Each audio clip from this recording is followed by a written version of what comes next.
So, good morning, students. We were discussing the chapter manufacturing industries. Until now, we have defined manufacturing. We have defined manufacturing industries. We have seen the importance of the manufacturing industries. Then we have seen the relationship between agriculture and industry.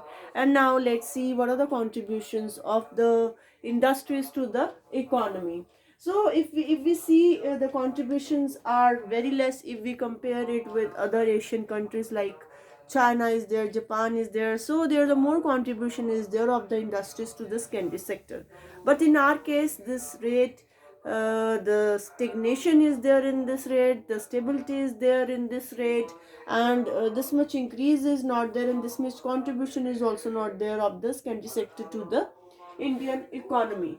So to improve now this situation, so the government in 2004 set up the National Manufacturing Competitive Council. So NMCC, National Manufacturing Competitive Council, was formed in 2004. Why? With the aim to improve productivity of manufacturing industries.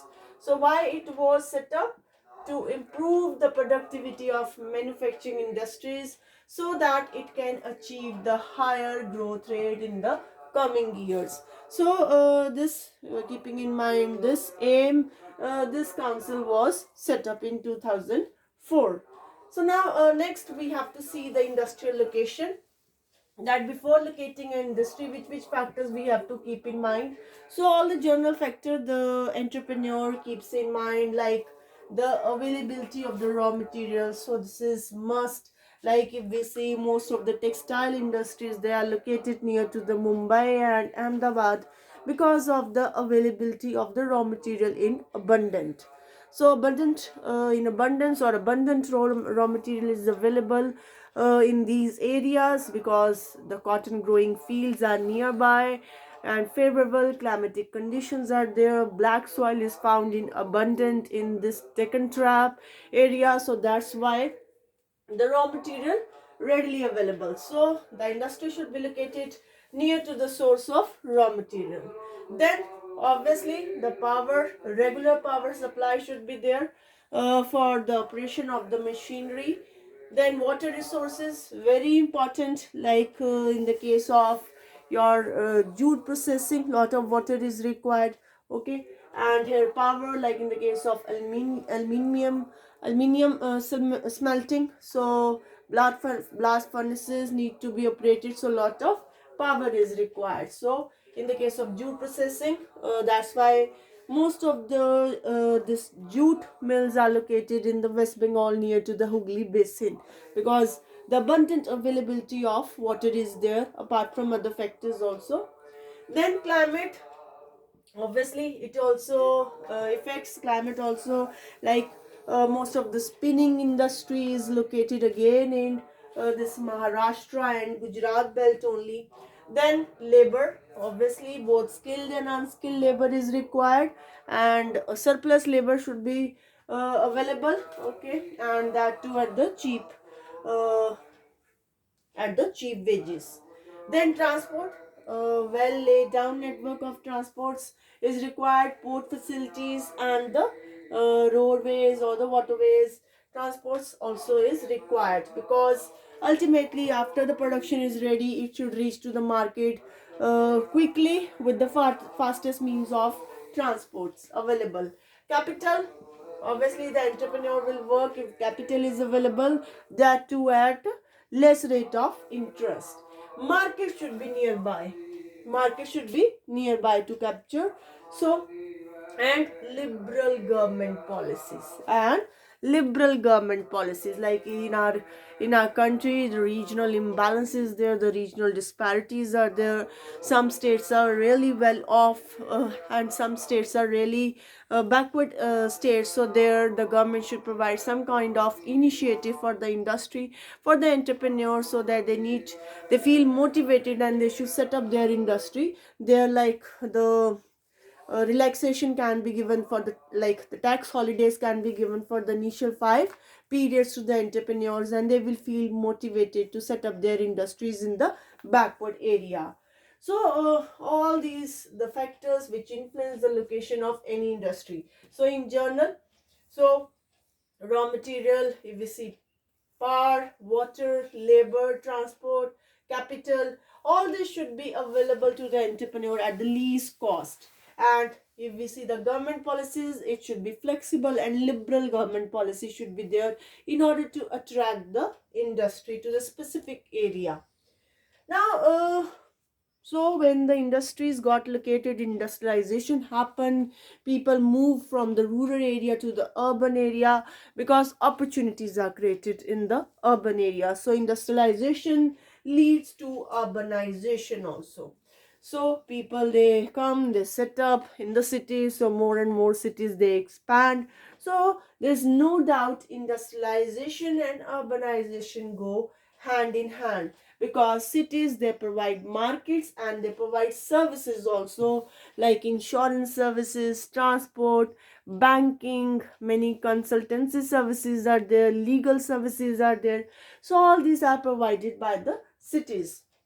So once industrialization starts, so all these services also come, and they are also available in the urban centers.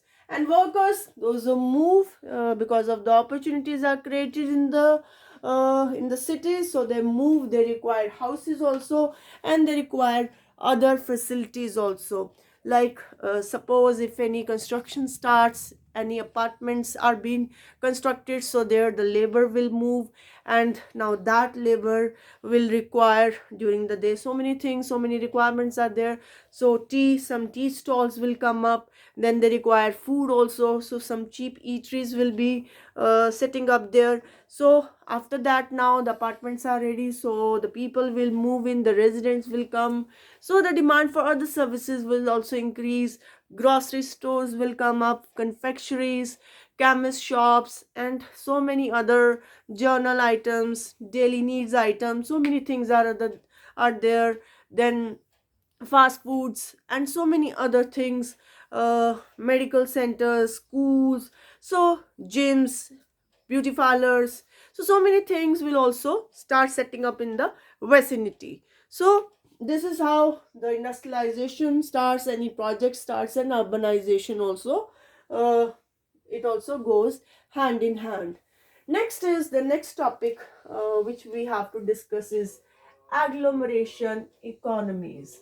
Now, when industries, they tend to come together, like we have seen, the Dhar Indore cluster is there in Madhya Pradesh, then here in Maharashtra, Mumbai Pune cluster is there. So if we see Ahmedabad and this Mumbai, lot of textile industry is located in this areas. So what will happen now when so many industries are located in the one specific place? What will happen?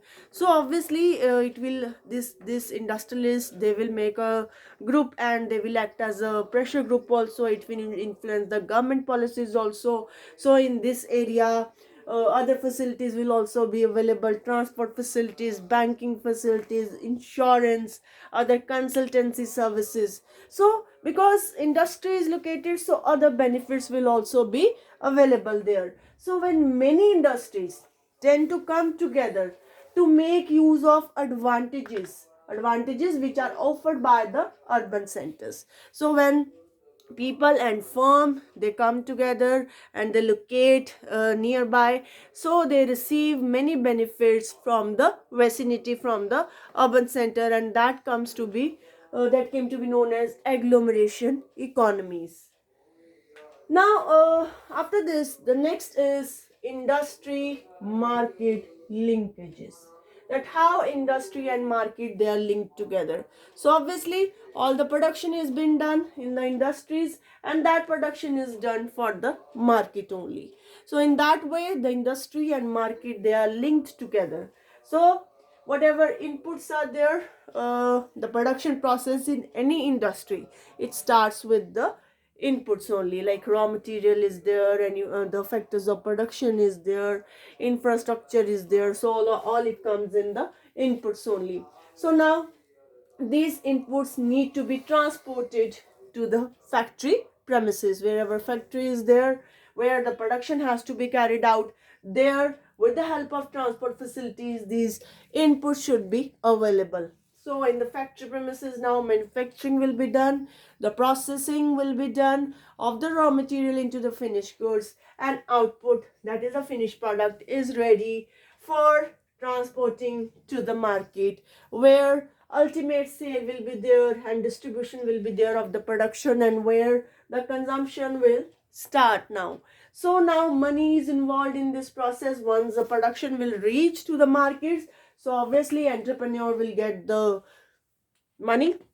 They will pay to all the factor of productions, they will pay remuneration to the labor in the form of wages, and to the land they will pay the rate of interest, and then to the capital, if they have taken, they will pay the rate of interest, and whatever is left after that, that will be the profit of the entrepreneur. So this is how the industry and market, they are linked together. Now the next is the key to decision of the factory location is the least cost. So where the factory will be located, this decision is of the entrepreneur, and entrepreneur will take this decision keeping in mind the least cost. So the factory will be located where the raw material is available at the minimum cost, at very low cost. Transport cost, that is for the distribution of the production, that is also minimum, and where all the factors of production are available at the minimum cost.